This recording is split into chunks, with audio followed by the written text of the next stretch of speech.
What is going on, everybody? Thank you so much for tuning in. My name is John. Today I have for you a big box good. That's right, today we're going to be doing a little bit of a comparison between two pairs of headphones. One I picked up at Walmart and one I picked up at Best Buy.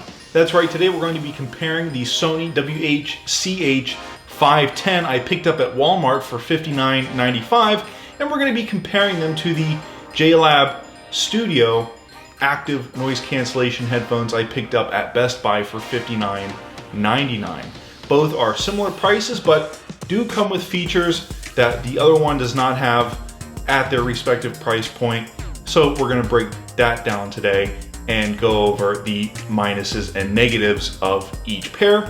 Now, right out of the gate, you might be saying to yourself, well, why wouldn't I go with the Studio active noise cancellation JLab headphones when the Sony CH510 don't even have active noise cancellation? They're just noise isolating at best. And that's because I actually think the Sonys sound better. I think they're a little bit clearer. I think the bass is a little bit more noticeable. It's a little bit more pronounced. It's a little bit crisper. I think the Sonys overall sound better. There's also probably a little bit more research and development behind the product as compared to, you know, the JLab Audio Studio ANC.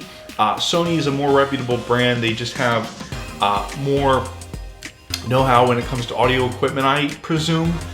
You know, they do have a pretty nice lineup of headphones. The Sony WH-1000. The Studio active noise cancellation headphones by JLab Audio definitely do not disappoint. And even though they don't sound quite as good as the Sonys, they sound a little bit muffled, they actually perform very well and perform very close to the Sonys. Without further ado, what's different about the Studio ANC by JLab from the Sony WH-CH510 is, of course, the mechanism used to fold up the headphones. So the Studio active noise cancellation headphones fold in like so that they can be placed inside their convenient carrying pouch. But the Sonys, on the other hand, are a little bit different. They don't fold in this way. They just swivel flat and lie flat.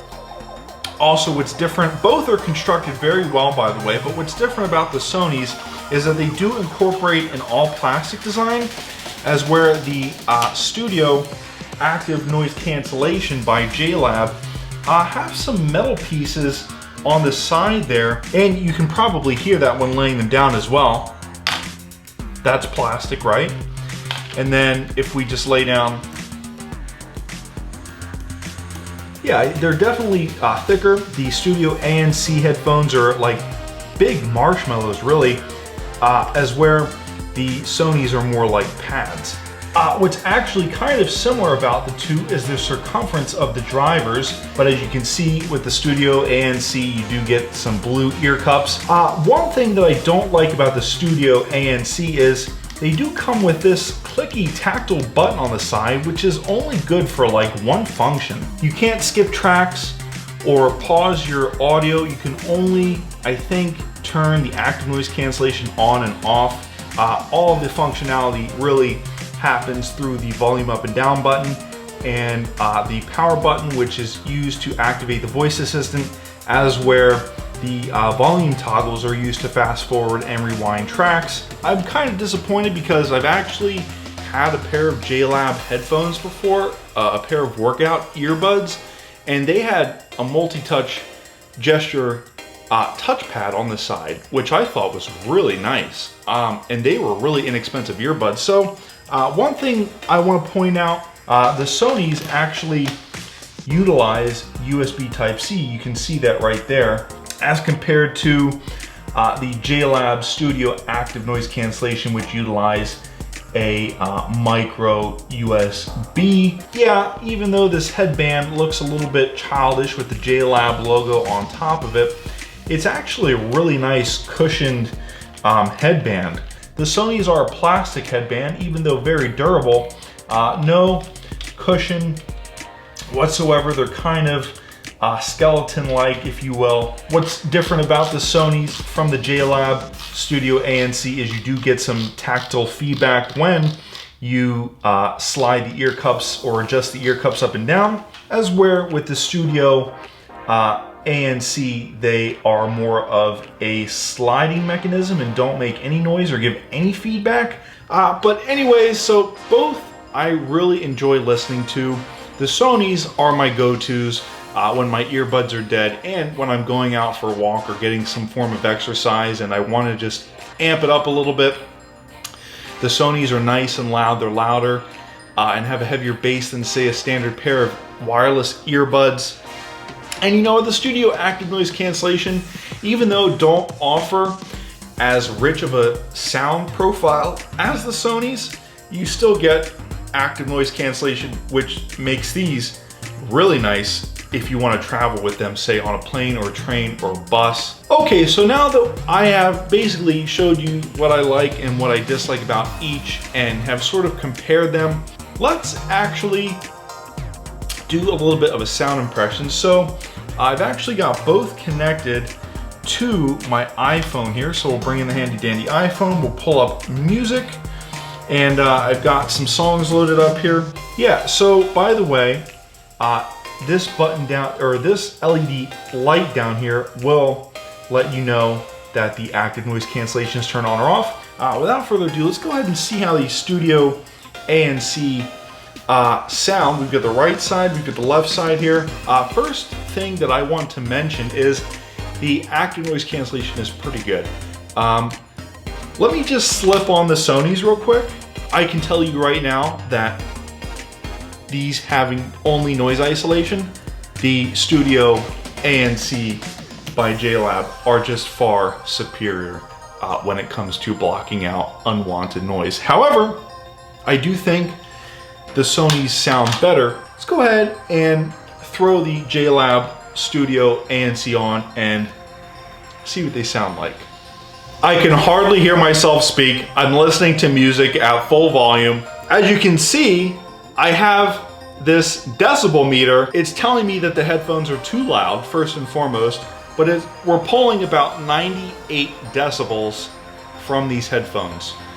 Which I think the Sonys do about 102 or 103 decibels, but either way, I'm listening to them at half volume and I'm pulling out about 76 decibels, so that's pretty good. Okay, and then last but not least, let's try the Sony. So it's hard to say which one is more comfortable. I actually might prefer the JLab Audio Studio ANC for those comfortable ear cups and that comfortable headband. This is a very plasticky design, and actually I've noticed that these headphones can slip off when I'm working out. If I'm getting a little bit sweaty or working up a little bit of sweat around my ears and inside the ear cups, like if I'm walking out and it's a humid day out, they will definitely slip off my head a little bit. Haven't tried the Studio ANC outside, walking around the neighborhood and exercising in them, so it's hard to say how these would perform working out, but what I can tell you is the leather is just it's a little bit more thicker pile, so it might just grab your ear a little bit better than the Sonys. The Sonys are a little bit smoother.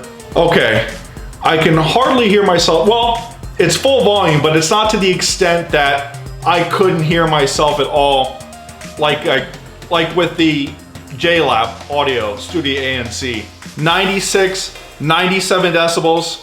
At half volume, I'm pulling about 79, 80 decibels. Like I said at the beginning of the video, the Sonys, even though they have very powerful bass and very clear audio, they don't have active noise cancellation, so they're just a tad louder. And trust me, those couple decibels really make a big difference. So yeah, the Sonys have a much deeper bass, a much thumpier bass.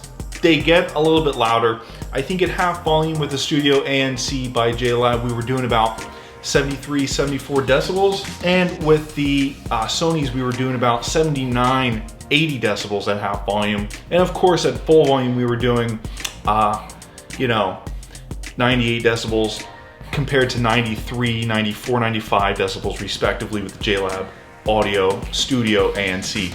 Anyways, guys, this has been a quick comparison between the two. Because I picked each one up at big box retailers, that does make them a big box good. If you want to see more content like this, hit that like button, subscribe. My name is John. Thank you so much again for tuning in, and for 1,000 subscribers, it's a milestone we passed the other day. I will link both products in the description below so you can check them out for yourself and do your own research on them. Once again, thank you so much for tuning in. My name is John. I will see you in the next one.